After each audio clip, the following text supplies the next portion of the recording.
On parle de plus en plus des métiers d'art, mais peut-être pas encore beaucoup des métiers d'art rares.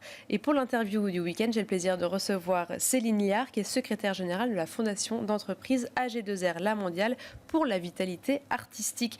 Et la fondation a lancé un programme spécifique pour permettre aux métiers d'art rares de se développer. Merci beaucoup d'être avec nous. Bonjour Sybille. Alors tout d'abord, est-ce que vous pouvez nous dire en quelques lignes qu'est-ce que l'AG2R La Mondiale et la fondation pour la vitalité artistique ? Alors AG2R La Mondiale, c'est un groupe d'assurance de protection sociale qui assure les particuliers, les entreprises, les branches pour protéger la santé, sécuriser le patrimoine, se prémunir contre les accidents de la vie et préparer sa retraite.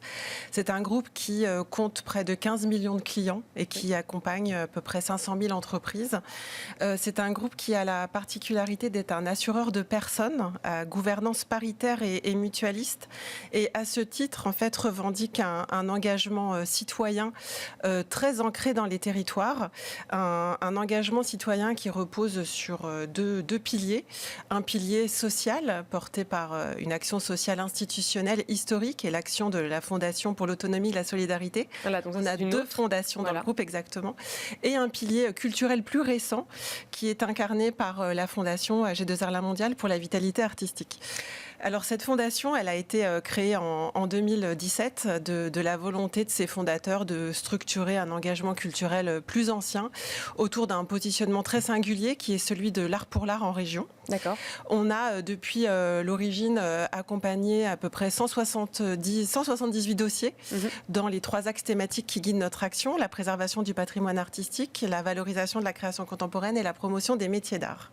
Et dedans, donc aussi, les métiers d'art rares. Est-ce que vous pouvez tout d'abord nous expliquer qu'est-ce qu'un métier d'art rare ? Est-ce qu'il y a des critères pour devenir métier d'art rare ? Alors, en fait, les métiers d'art rares sont issus en fait, d'une définition que nous avons confiée à un comité scientifique dans le cadre du programme Perdurare qui a été initié par nos soins avec l'Institut pour les savoir-faire français. Le programme d'accompagnement qui s'appelle Perdurare. Voilà, exactement, qui vise à faire perdurer donc, ces métiers-là.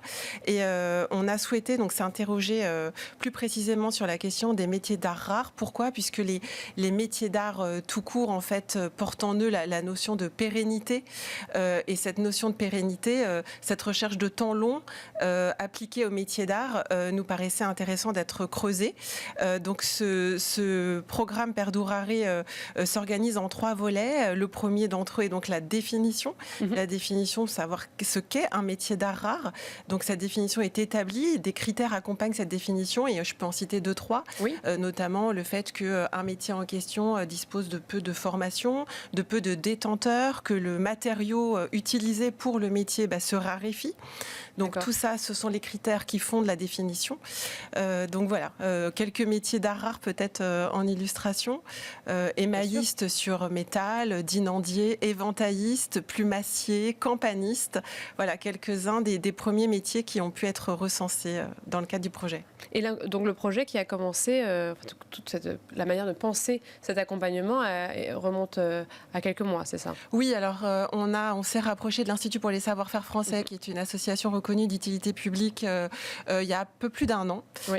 On a vraiment réfléchi de manière très constructive de part et d'autre et le projet a été lancé officiellement en octobre dernier et l'étape donc, de la définition a pu être dévoilée à cette occasion et on a entrepris là la 2e étape du programme qui est celle du recensement et ce recensement nous le faisons à l'aune de la documentation que possède en son sein l'Institut puisque dans le cadre de sa mission de veille du secteur l'Institut dispose d'une documentation assez dense et fournie et on a aussi par ailleurs on commence à récolter les fruits d'une enquête, d'une campagne que nous avons initiée à l'adresse des professionnels artisans d'art qui se sentent concernés par le sujet, qui pensent pouvoir maîtriser un savoir-faire rare à l'aune des critères qui ont été définis.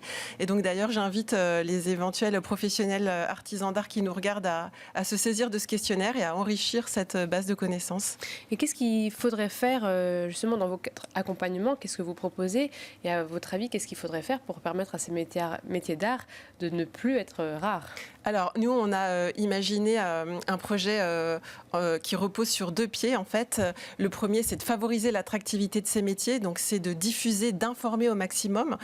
Perdurare prendra la forme d'une plateforme de documentation interactive et collaborative avec des contenus qui seront agrégés dans cette plateforme et aussi des contenus qui seront à créer sur le métier, la technique, le geste, l'histoire du métier, l'histoire du matériau, le sourcing, les formations qui permettent d'acquérir ce métier aussi et puis les problématiques aussi auxquelles peuvent être confrontés les artisans d'art, notamment dans la transmission.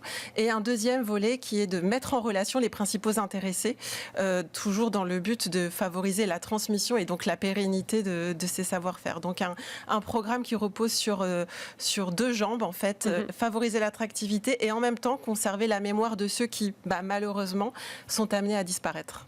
Et quels sont les chiffres clés des métiers d'art rare? Est-ce que vous avez déjà un petit peu une cartographie? Vous savez déjà ce que ça représente au sein de tous les métiers? Alors, pour l'instant, on a identifié 122 savoir-faire rares sur une base qu'on n'a pas encore complètement déterminée. Il faut savoir qu'en fait, on part des 281 métiers d'art qui existent déjà, qui sont formalisés.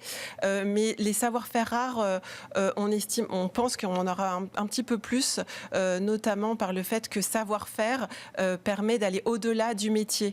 Le savoir-faire permet une définition plus large, permet d'inclure la question des matériaux, de l'extraction des matériaux. Oui. Donc ça va au-delà même du métier. Donc pour l'instant, ce que je peux vous dire, c'est qu'on est à peu près à une 120aine de savoir-faire rares identifiés, mais c'est évolutif et ce recensement n'a pas vocation de s'arrêter. C'est évolutif et ce sera suivi par l'Institut. On espère qu'il va réduire même. C'est ça. Tout l'intérêt du projet, en effet, c'est qu'il y en ait le moins possible. Eh bien, merci beaucoup, Céline Liard. Je rappelle que vous êtes secrétaire générale de la Fondation d'entreprise AG2R La Mondiale pour la vitalité artistique. Merci de nous avoir expliqué ce programme Perdurare.